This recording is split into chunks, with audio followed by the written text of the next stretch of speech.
Good afternoon, everybody. Oh, let's get over there. We're the Quarter Tones Flute Ensemble, and we didn't give this concert a title. We talked about it, and then we got sidetracked, and we didn't end up doing it. And then we sort of gave a preview concert a couple weeks ago to some of the residents at the Renaissance Rivera residence across the way over here, and we set all the instruments out, and we were like, gee, like what? How many things did we bring? And we counted, it was 14 different flutes that we brought, and we didn't really count ahead of time as we're dragging stuff into the building. So we thought like Flute Forest would be a pretty good title because it looked really interesting with all these instruments all over the place. So you're gonna see pretty much everything we have. We brought everything, dragged it out of our house, stands included. Flute players are usually the people that are, you know, we show up to the rehearsal with the one little case and, oh, we're just finding our coffee in our hand and we're good. In this concert, we were like, everything, we brought it all. So you're gonna see the regular flute, which Nino is holding, the alto flute, which Marie-Véronique is holding, I have one over here too, the bass flute, which is Nino was playing for that last piece by Astor Piazzolla, which is kind of bent in on itself. I refer to that, if you've been to one of our concerts, I generally refer to the bass flute as a finely tuned vacuum cleaner hose. That's about how big it is. Much more expensive than a regular vacuum cleaner hose. We also have the piccolo, which you're going to see a few times, which is the smallest one we have. Then, just for fun and excitement, we have some other guest artists that will be showing themselves as we go along. The next piece we're going to play for you is a piece by, this composer has a really interesting name. It's Herman Beeftink. And he wrote a piece that's called Frequency, and the subtitle for it was Celestial Meditation. So it's got two sections. You're going to hear the first part's very meditative, very relaxing, very calm. And then the second part's a little more exciting. Exciting for you to listen to and exciting for us to play because it's very noodly. There's a lot of notes going on, and a lot of the notes are happening on alto flutes, so it's bigger and a little more beefy to play. So we hope you enjoy Frequency by Herman Beeftink.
The next two pieces are from a suite, 3 pieces, we're only going to play 2, called Arcadie, and it was composed actually in like the 1960s. The music sounds a lot earlier than that, and the pieces are composed kind of in the style of about 100 or so years ago, 120 years ago, there was a lot of prominent flute teachers in France. And if you know the names Paul Ravenel, Marcel Moïse, there's lots of people that went through that French school. And this sort of quartet played with 4 regular flutes was popular for a little while. There's a little stash of this repertoire. And when we first heard this, we thought this came from then. Turns out it was written in the 60s, the early 60s, and it was written very much in the style of that era. And it's all based on sort of Greek mythology. So the first piece is called in French La Sphinx Magique, and it's the magic flute, or the Sphinx was a character in Greek mythology that played a magic flute, or did Sphinx get turned into a magic flute? I think Pan turned Sphinx into a flute. Anyway, I'll double check. And then the second movement is just called Shepherds. These shepherds are obviously having a good time, though. They aren't sleeping in fields, they're having a good time. So enjoy 2 movements from Arcadie by Marc Betonieux.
next piece involves guest artist number 1 and 2. So this is a piece called Give Me Your Hand, a traditional Irish piece, and we're gonna throw in with the alto and regular flute, an 8-keyed flute. So this flute is used a lot in Irish traditional music, but also this would have been the flute that would have been used around the time of Beethoven. This is what they would have been playing on. And I've tried playing that era of music on this flute, and it's really hard. I think that there's a reason why they were like, this is too hard, let's come up with a new plan, because this is impossible. And then I also am playing a little bit on tin whistle. This whistle is not made out of tin, it is made out of, I think, nickel. Or sometimes they call them penny whistles. This did not cost a penny. This is a professional, and this was a few more pennies glued together. So we hope you enjoy this little air, and it features both of these instruments, and also gives the alto and regular flute a little chance to shine too.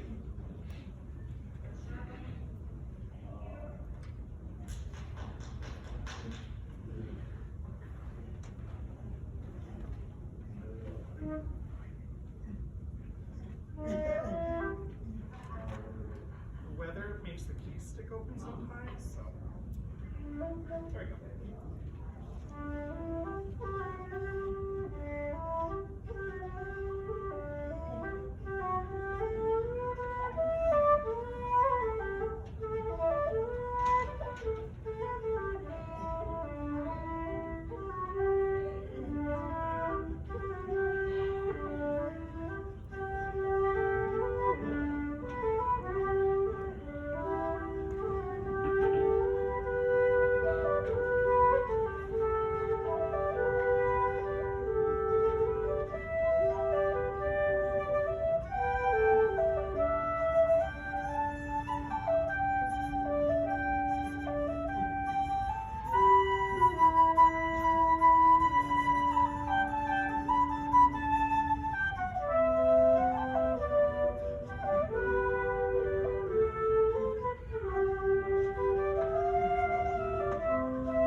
music and teach Irish dancing, and I haven't done it because of COVID, and I stopped teaching dance. And so this year St. Patrick's Day came, and I was like, oh, it's St. Patrick's Day. And I just kind of went through my day. So hopefully it was nice we just had St. Patrick's Day, so this is kind of inspired by that. The next piece involve our other 3 guest artists, which are the Baroque flutes. So you'll notice a distinct lack of keys on these flutes and different colors. These flutes would have been made, these are not hundreds of years old, by the way. Sometimes we call them, authentic period instruments. They would have disintegrated by now with all the wind and the moisture, but they're copies of real instruments that still exist. So there's different woods, different styles that these instruments come in, and they traditionally would have also been tuned a half step lower than the flutes we play now. So they have a different tone, different sound. This is a piece by Joseph Boindin de Beaumontier, and he wrote a sonata for 3 flutes. He was quite famous for writing pieces for multiple Baroque flutes, which wasn't done very often because they're fairly quiet. If you were playing it in a large hall or in a church, you wouldn't hear them very well, but he liked to do that. So this is a piece for 3 flutes, 3 movements, and we hope you enjoy these Baroque flutes.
And if you like Baroque music, the RSO has a Baroque series going on this year, I think in a week or so away. And so we also have Persona, which is another group that Tara's a part of, which also presents Baroque music. So there's a lot of Baroque music around.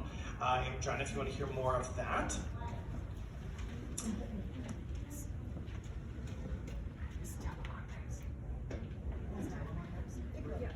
Oh, okay, we're changing the order from what I have on the pair. I'm going to play next. I'm going to play for you two pieces featuring the piccolo, which you have not heard on its own, and normally you don't hear it on its own. Sometimes for good reason. No, I'm playing it. But these two pieces are inspired by, it's called Preludes on East Asian Pipes, and there's actually a bunch of them. There's like 12 of them, and they are based on East Asian flutes, different East Asian flutes. Since we don't have a lot of them with us, we're going to give you the inspiration for these two. So the two pieces I'm going to play for you, the first one is from China, and this one is called the T, and it says the T is a small Chinese instrument, or a small transverse instrument, meaning it's played sideways, used in China for dramatic music and for art music of light character, kind of light and fluffy. The second piece I'm going to play for you is called, is called a suling, and it is it's an end-blown instrument. So the flute will play it like a flute, but it points downwards instead of pointing upwards. And it has a much more airy quality to it. And it says it's most frequently found in ensembles that would not overpower its delicate soft tone. And the piccolo down low works quite well for that. So both of these pieces are definitely kind of in the lower range of the piccolo, which you don't get to hear very often in an orchestra because the University Orchestra would plow right over that poor piccolo player. So here are these two preludes on East Asian pipes.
play for you a piece by Telemann, 2 movements from his Canonic Sonata, number 2, Canonic Sonata.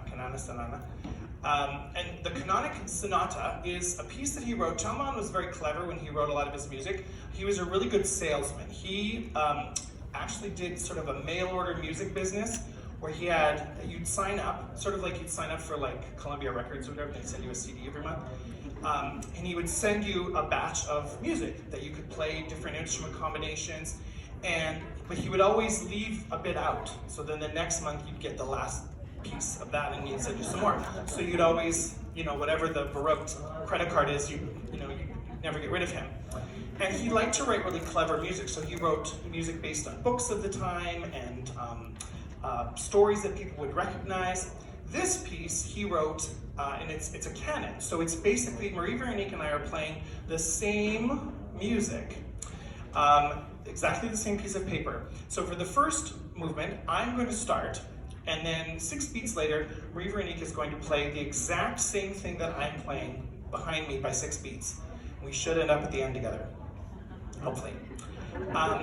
But the amount of, when you listen to this, you would never know, if I didn't tell you that, you probably wouldn't know that that was the case. It's exactly the same music, 6 beats apart. The way he gets harmonies happening and little counter melodies and things that we match, and it's very, very, very, very clever. And he wrote a bunch of these. And just for fun, we're going to play them on the alto flute. So I don't know if Telemann would like that, or if Telemann would be like, what are you doing? He probably would like it. He was all about giving you music and you just play it on whatever you have around the house. So this is Canonic Sonata number 2. We are going to play first a larghetto, a slow movement, and then a spirituoso, a faster movement.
lines up at the end, or it doesn't. Now for something completely different. We're going to play an arrangement of Charles Aznavour piece called She, or L, arranged by David Warren Solomons for flute quartet. This piece uses both bass, alto, and 2 other flutes, and very different from Telemann, and we really hope you enjoy it.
Is a piece by Gary Shocker. Gary Shocker is an American flutist who also composes a lot. He's written music for flute quartets, solo flute, sonatas, and he always has a really interesting sound to what he creates. So this is called Celestial Bodies for 3 regular flutes and alto flute. And it was written for Philip Dykeman, who worked at Powell Flutes, who is a company that makes quite professional level instruments. And I think with this one, it sounds a little bit like he was inspired perhaps by Edward Elgar and the Planets a little bit. So you hear a lot of really mellow, low sounds on all of the flutes. And it's another kind of very relaxing piece. So this is Celestial Bodies by Gary Shocker.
2 short pieces for you left. We didn't want to leave you on such a calm note.